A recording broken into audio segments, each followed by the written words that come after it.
What up, guys? And our legend tattooed views. And right now, there are two schools of thought. One, when Vulcan launches, there's going to be a ton of sell pressure. And on the other side of that argument, there's going to be a ton of buy pressure. Let's talk about it.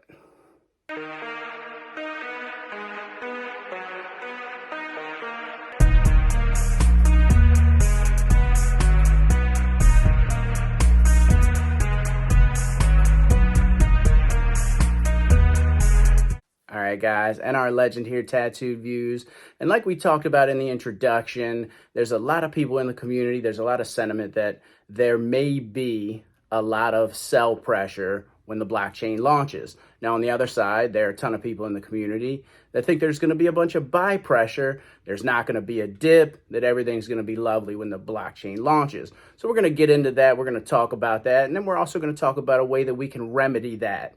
So what do I think? I personally don't think there's going to be a ton of sell pressure, but at the end of the day, who really knows? There is that notorious wallet number 4 that when Vulcan was Safuu or prior to the blockchain with the Safuu protocol, there was that notorious wallet number 4 that constantly, consistently bought and dumped on the community. Now, one thing that Daniel Prado's videos have done for me is they've opened my eyes to how much Vulcan, the top 20, top 30, even top 50 wallets have in regard to Vulcan.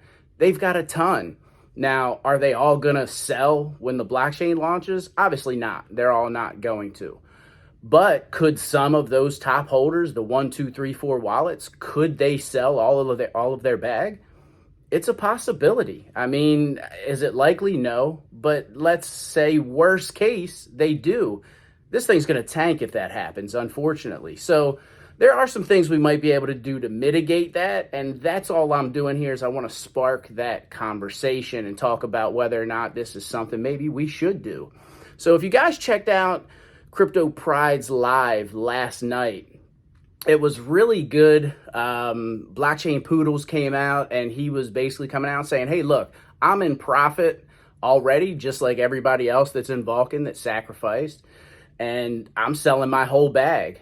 I've been wrecked so many times in crypto that I'm in profit and I'm going to take it all.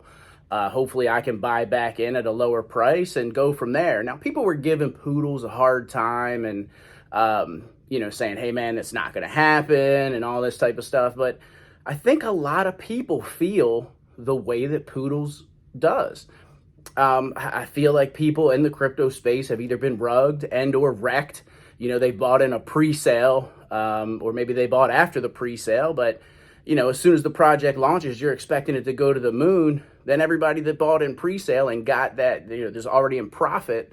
When the project launches, they dump, or you get team members that dump because they gave themselves free tokens or whatever it may be. I do think there are a lot of people that have those same feelings that Poodles has. So to mitigate this, there's something that we can do. And again, I'm going to get into that, but what do you guys think? Let me know down in the comments. Do you guys think that when Vulcan launches, is there going to be a lot of sell pressure, or do you think there's going to be an overwhelming amount of buy pressure? Because there are going to be people that, see this new blockchain, this revolutionary thing, and want to get into it. Also, there are mechanisms in place to reward us for holding. So are those mechanisms strong enough to keep that sell pressure away? And those are some of the questions that we really need to ask and dig into. So guys, let me know what you think down in the comments. Do you think there's going to be a lot of sell pressure or a lot of buy pressure? What do you guys think?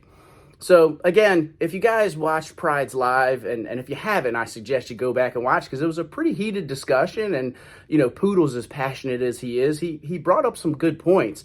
But then on the other side, you had like Curtheus and Greek and Pride and a few others that were on there, that debated the other side of that. And they also brought up good points. So, I guess at the end of the day, worst case scenario, some of the top wallets sell. I mean, let's face it, anybody that sacrificed, not only are you in profit because you got rebasing that entire time, but you also got bonus coins. So yeah, anybody who sacrificed Safuu for Vulcan, you're in profit. So there is a good possibility that people are going to sell. That, not only that, the blockchain was due to launch in January. I have heard stories and I've seen things in Discord about people who've overinvested.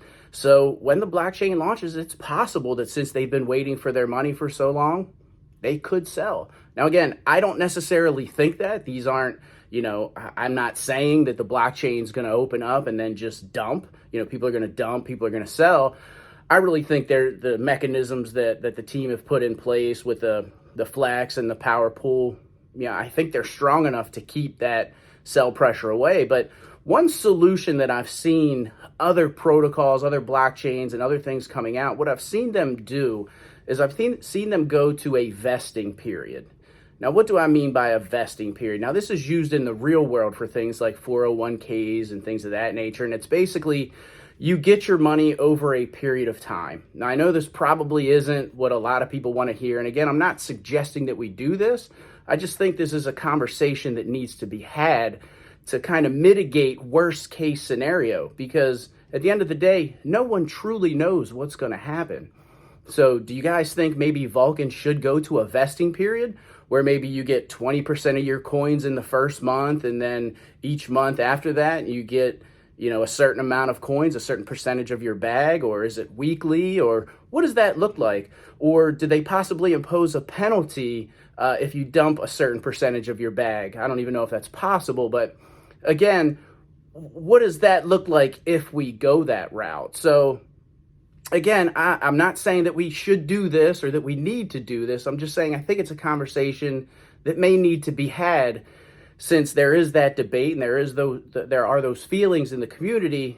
Some people think that there's going to be a lot of sell pressure, and some think there's going to be a lot of buy pressure. So guys, that's just my 2 cents. I just wanted to spark that conversation and see what you guys thought. Do you think a vesting period for Vulcan is something that we should do?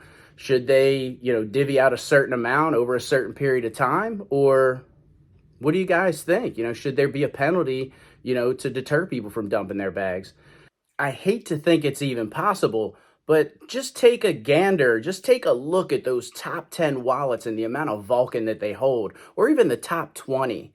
If half of those, or 75%, or even if all of them, which again is very unlikely, but it is possible that they all come out and just sell. What if they all sold their entire bag? This thing won't get off the ground on launch. So do we try to mitigate that and put some fail safes in place to let Vulcan get a running start and go from there? Let me know what you guys think. I do want you guys to follow me on my crypto journey, so please join the channel. I do have memberships now, so definitely check that out. Like, comment, subscribe. Let me know what you guys think. And yeah, as always, I know your time is the most valuable thing that you have. I appreciate you guys spending yours here with me today. Take care. Peace out.